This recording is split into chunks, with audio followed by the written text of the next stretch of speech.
तो मैं अपनी अगर सफलता मानता हूं तो मेरी सफलता ये है कि जो छोटे चुनाव में जाति कटुता पैदा की जाती थी उसको रोकने में अगर कोई सफल हुआ है तो उसका नाम प्रहलाद पटेल है। मैं अगर अपनी सफलता बताऊंगा तो कहूंगा इस जिले में फर्जी मुकदमे लगते थे।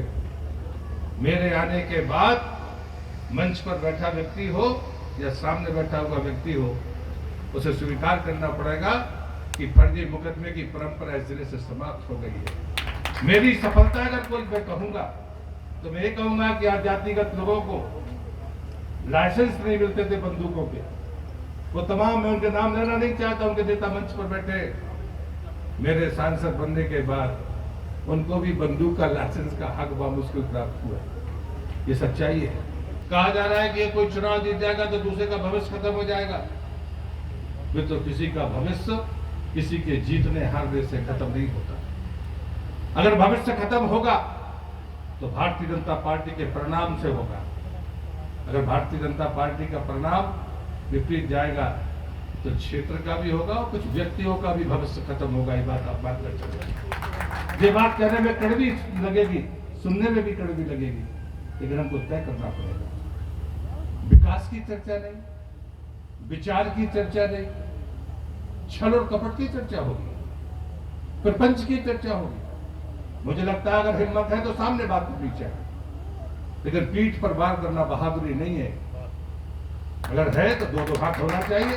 मेरे जैसा आदमी जो खुलेआम अपने चुनाव में कहता है कि मैं पीने वाले का, पिलाने वाले का, बेचने वाले का, बनाने वाले का, सबका विरोधी हूं, मैं स्वयं का दुश्मन हूं, मुझ में इससे दुश्मनी रखने का कोई कारण नहीं। जो लोग ये बात कहते हैं, उस 91 के चुनाव की मैं चर्चा कर रहा था, उस समय पर्चे बटे थे, ये कुर्मी बदके का यज्ञ इसमें अपनी आहुति दीजिए, कि ये सच्चाई नहीं है।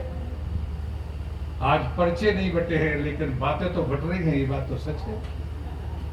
कितने दिन आपने राज किया, कितने दिन तक आप जनप्रतिनिधि हैं?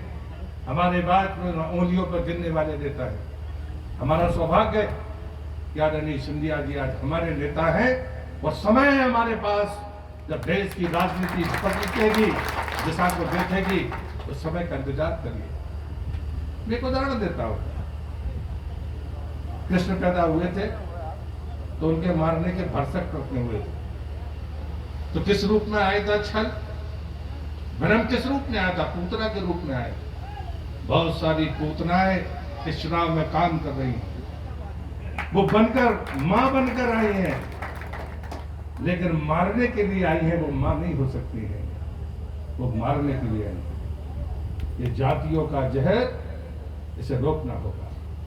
इस जिले की राजनीति में अगर कभी विध्वंस हुआ है और नेतृत्व अगर पैदा नहीं होने दिया, किसी भी द्वेष का परिणाम है जिसकी बात मैं कर रहा हूं। मेरा कोई बेटा, मेरा कोई परिवार का आदमी यहाँ चुनाव लड़ने वाला नहीं है। राजनीति की बिसातें बिछाने वाले लोगों का समय खत्म हो गया। मैं हनुमान जी को साक्षी मानकर कह रहा हूं, ये बात आप ध्यान रखना, ये संभव नहीं है। और इसलिए मुझे लगता है कि चुनाव कसौटी पर कसा जाना चाहिए।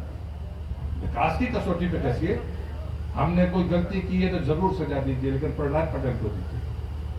उसकी सजा राहुल सिंह को नहीं मिलनी चाहिए। अगर वास्तव में विकास का लाभ किसी को मिलना चाहिए तो भारतीय जनता पार्टी के चिन्ह को मिलना चाहिए, भारतीय जनता पार्टी को मिलना चाहिए।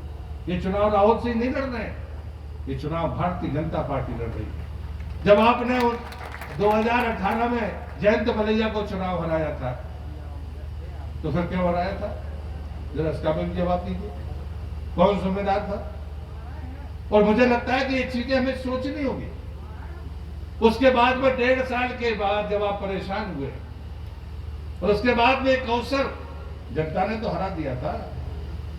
अगर महाराज ज्योतिराज सिंधिया फैसला ना करते तो आज भी मध्य प्रदेश में कांग्रेस की सरकार होती और आपकी वही हालत होती जो 1.5 साल आपने अपने आप को भुगता है। क्या ये सच्चाई नहीं है? कौन गुमराह कर रहा है? कौन कह रहा है आपसे? किस बात की बातों पर आप चर्चा करेंगे? अगर किसी की मेहरबानी है तो वो महापुरुष, वो व्यक्तित्व आपके बीच में बैठा है और आपसे वोट मांगे।